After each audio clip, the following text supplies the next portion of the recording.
So basically, the services procurement is becoming much more of a tangible thing for organizations to think about. It's becoming much more of a topic of real conversation, which is fantastic to see. There are more options available to organizations in terms of how they do it, and there are more options available to you guys as an MSP as to how you execute it for a specific customer. So everything's really moving in the right direction, isn't it? Absolutely, right? And now it's just continuing that conversation. I mean, we've talked about it. It's education, education, education. I mean, it really is really like enlightening people beyond the, oh, well, an MSP can handle transactions. Well, no, it's more than that. We can handle customers. We can handle suppliers. We can help enable your business. So, and like I said, it's been clearly matured in the staffing side, and that's been understood there. And now it's starting, to your point, it's starting to happen on the service procurement side, and it's moving faster. Like, I think we talked a little bit yesterday. I mean, almost every RFP that I've seen since I've come here in the last 6 months has had a component of services procurement in it. If it wasn't something that was a focus now, it was something they wanted to make sure that we can provide them in the future if they decided to go down that path. Yeah, it's very noticeable, and it's a real thing, and getting people together like yesterday, you know, again, hats off to you guys and Sam and yourself for making that happen with those customers and getting that conversation to take place in a kind of long-form environment. That's what's really going to move things forward, opening it up. Well, and it's fun, right? Yeah. It was so fun just being able to get them in the room.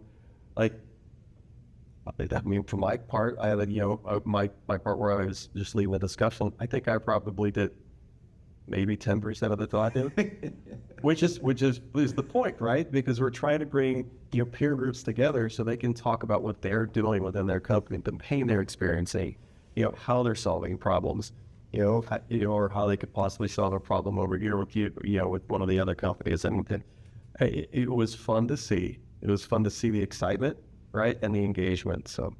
Yeah, and as we both kind of alluded to, it's not a zero-sum game in any way. It's just a big opportunity. So that's why it's great to try and get this type of conversation out there. I would encourage anybody who's kind of worried about services procurement, wondering what's the art of the possible, get involved in peer-to-peer discussion. Come and talk to somebody like yourself who's been there and done it. Well, I mean, you talked, like yesterday, we had Beeline, Fieldglass, Simplify. I think all your VMSs are represented. We've got people on. We had a good conversation about AI. They're on Azure, Copilot, Microsoft, Google. So it's not, to your point, it's not a zero-sum game. We're not trying to sell something specifically. It's really just, especially when you talk about experiences, and services procurement, it's not necessarily what technology are you using. It's how are you using the service that we provide, or what are you doing from a process perspective? Is it a top-down? How did you convince your executives to do, to go, give you approval to do this? Or how are you influencing your business stakeholders? Are you doing it through engaging your compliance teams, your finance teams, your corporate security teams? It's just fun to have that conversation and see how different procurement teams have matured and where they have a lot of room for improvement, and then helping them connect and say, yeah, well, we did this, and this is what really works for us. Yeah, I love it. It's really not that long ago that being at some of the kind of like workforce conferences, and people were just like talking about statement of work, and and now this conversation has matured so much. Remember, I did roundtable at one of the workforce conferences 2 years ago, it might have been 3 years ago, and I was literally the only person with a service and procurement or statement of work-based topic at that point. And then, fast forward it now that it's blossoming out, and the conversations are springing up, and the practitioner conversations are springing up, which is what's great. And for people that are interested in it, they can suddenly come in, and there's just much more like information available there. Well, and to your point, especially in the MSP world, it's always been a statement of work focus. Right, if you talk about the different industry conferences, it was as the SOW. Services procurement is so much beyond the SOW, right? It's that full end-to-end life cycle like we talked about. It's the intake, it's the sourcing, it's the supplier management, the performance management, the deliverable management, making sure they're adequately, to get to the SOW part, making sure they're adequately scoped. Is it the right vehicle? Or is it a T&M? Is it fixed fee?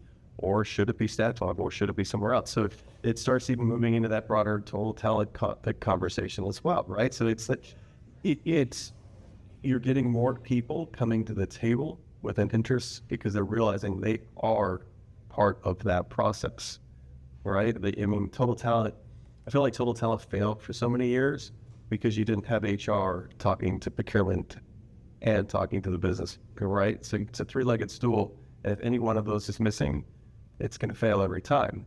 And look, you need all three of those to really say, all right, where are we putting this work? Is it FTE? Is it care? Being a part of that upfront process with your business, because they're ultimately driving those decisions.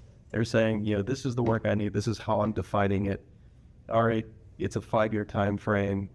All right, let's say it's an FTE. Let's talk to HR, make sure we're talking about it. Or SOW, same thing.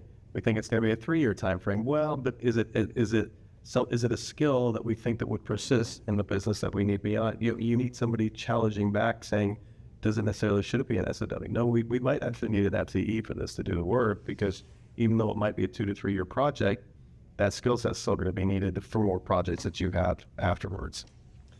So we've got more clarity, more people realizing this is possible, more options in the market from a technology perspective, from a service offering perspective, more flexibility, the desire to really go out and make this happen.